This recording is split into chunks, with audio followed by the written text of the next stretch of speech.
It was supposed to be a quiet Friday morning in St. Tammany Parish, the kind of place where the sun rises slowly over the bayou, where neighbors wave from porches, and where the biggest worry is whether it might rain later in the day. But on July 14, 2017, the calm shattered in a plume of smoke and flames. The home of Nanette Krentel, a beloved wife, daughter, and animal rescuer, was engulfed in a devastating fire. By the time the flames were out, all that remained was twisted metal, smoldering ash, and one horrifying discovery: Nanette's body, barely recognizable, was found inside the charred wreckage. But it wasn't the fire that killed her. It was a bullet to the head, and the fire, it had been set to hide that fact. This wasn't an accident, it was murder. And what followed was a mystery soaked in suspicion, silence, and sorrow. A case that would shake a small town, ruin reputations, and haunt a family still searching for answers. Welcome to Crime Bite. In this channel, we peel back the layers of those hidden realities, raw evidence, conflicting testimonies, and emotional pleas for help that too often come too late. By looking into these crime bites, you'll see firsthand how broken trust, systemic oversights, and chilling motives can converge into stories that rattle us to the core. If you find this exploration as vital as we do, be sure to like this video, subscribe, and click the notifications button. Together, we can shine a light on the cases that demand attention, ensuring every voice, especially the silenced, finds the audience it deserves. July 14, 2017. It was supposed to be just another sleepy Friday morning in Lacombe, Louisiana. But by 2:30 p.m., fire units had been dispatched to the home of Nanette Krentel, wife of the St. Tammany Fire District Chief, Steve Krentel. What they found wasn't just a house fire. It was a blazing, brutal nightmare. The flames had consumed the home with an eerie hunger. Yet amid the ruin, a discovery stopped everyone cold. The remains of Nanette Krentel found near what had once been her bedroom. But she hadn't died from the fire. An autopsy revealed a chilling detail. The cause of death was a gunshot wound to the head. For a woman married to the chief of the very fire district now investigating her death, the implications were explosive. Was this a tragic suicide disguised by the inferno? Or had someone killed Nanette and lit the match to cover their tracks? How does a woman end up murdered in her own home, minutes before it burns to the ground? And why would anyone want to silence her forever? To outsiders, Nanette and Steve Krentel looked like the picture of stability. Steve was the respected fire chief of St. Tammany Parish. Nanette, once a church secretary, had taken a quieter role at home. But behind closed doors, their marriage flickered with tension. Friends and family spoke of Nanette's growing disillusionment. She'd confided in her father that she was unhappy, feeling isolated, unfulfilled, and suspicious. Steve had admitted to having an affair, and while the couple claimed to be working through it, those close to Nanette said the wounds ran deeper than forgiveness could reach. There were whispers, quiet, insistent ones. Had Nanette been thinking of leaving? Had she discovered something she wasn't supposed to? According to her family, Nanette was becoming more vocal in the weeks leading up to her death, asking questions about financial matters, expressing concern about things she couldn't quite prove. Then came the fire. Was it a coincidence? Or was it the culmination of a storm long brewing behind the walls of their home? When love cracks under secrets, can a marriage hide danger in its silence? And when the partner is a fire chief, who watches the watchdog? Don't forget to like, share your comments, and subscribe for more. The fire had devoured almost everything, except the truth. Somewhere in the ash and silence, answers lay buried. Investigators initially considered accidental ignition, but the autopsy shifted everything. Nanette had a bullet wound to her head. That single detail transformed a house fire into a homicide. The fire had begun near her body, a tactic consistent with arson as cover-up.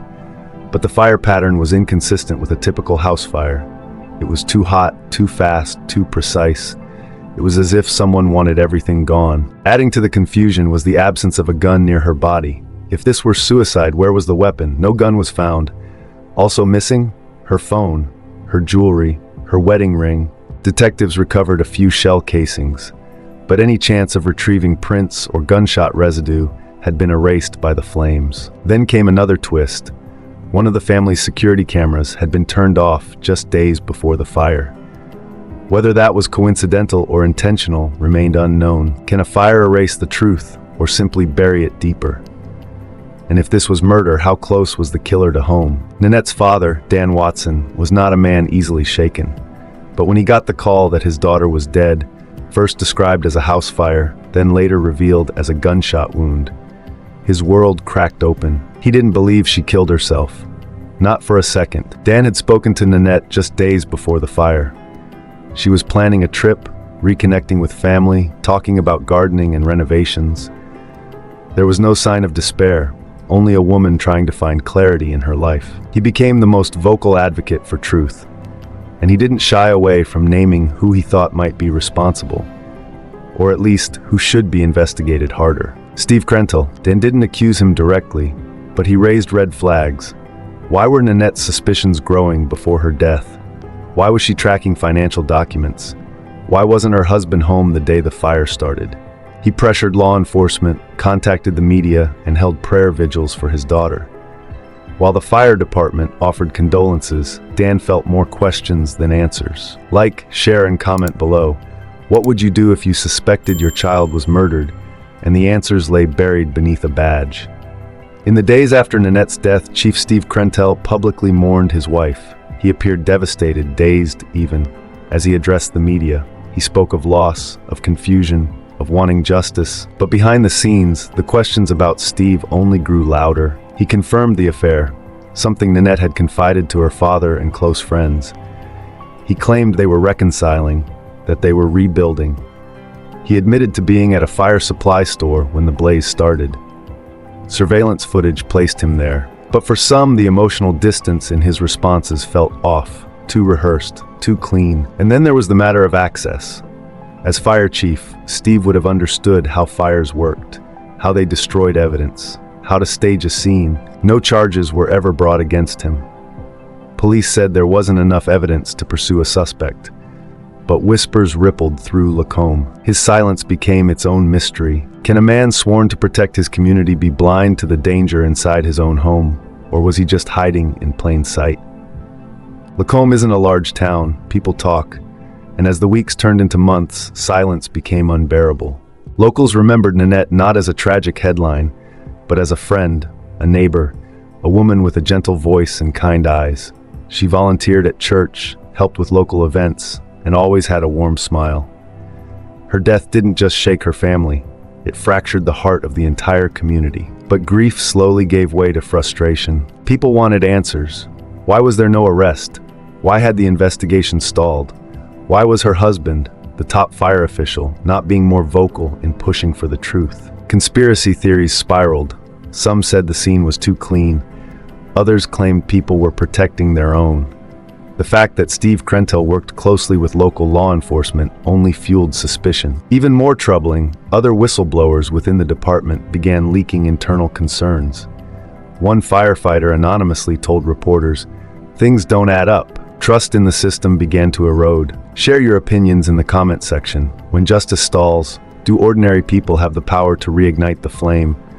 Or does truth get buried in the ashes of bureaucracy? When the autopsy results were finally released, they sent shockwaves through the already reeling community. Nanette Krentel didn't die from the fire. The St. Tammany Parish Coroner's Office confirmed what her father and many others had feared. She had been shot in the head before the fire ever consumed the home. The blaze wasn't a tragic accident. It was a cover-up. The report revealed traces of accelerants in multiple areas of the home, particularly near Nanette's body and in the bedroom. This wasn't a fire caused by an electrical spark or forgotten candle.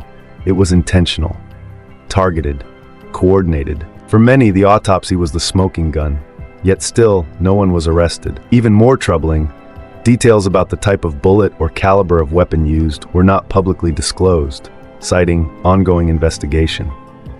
Rumors swirled that the scene had been compromised or poorly handled. Nanette's father, Daniel Watson, was livid. "My daughter didn't die in an accident," he told reporters. "She was murdered. And whoever did it is walking free because someone doesn't want this case solved. If the evidence screams homicide and the body tells the truth, why is justice still nowhere to be found?"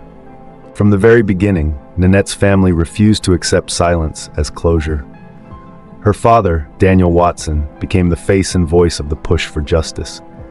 A soft-spoken yet unyielding man, he turned his grief into a mission to make sure his daughter's case wasn't forgotten, buried, or twisted by the very institutions meant to serve justice. "I won't rest until the truth is uncovered," he said at a 2018 vigil.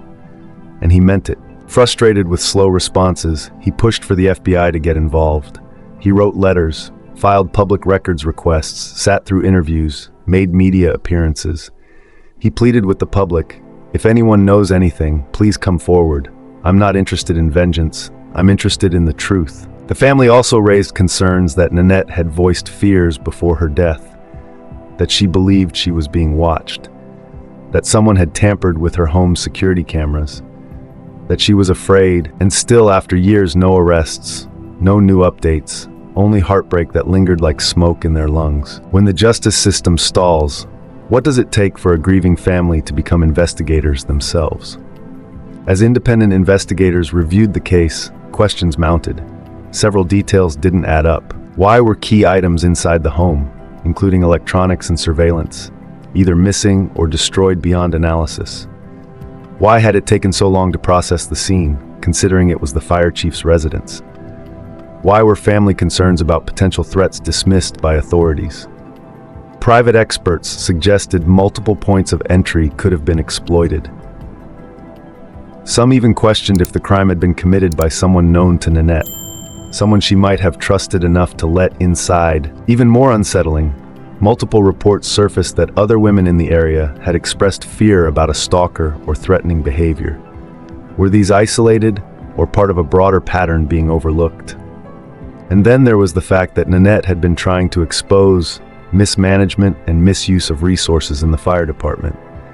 Did she know something she wasn't supposed to? Was she silenced? How many red flags need to be raised before someone truly starts listening? Steve Krentel, Nanette's husband and the fire chief of St. Tammany Parish at the time of her death, has always denied involvement.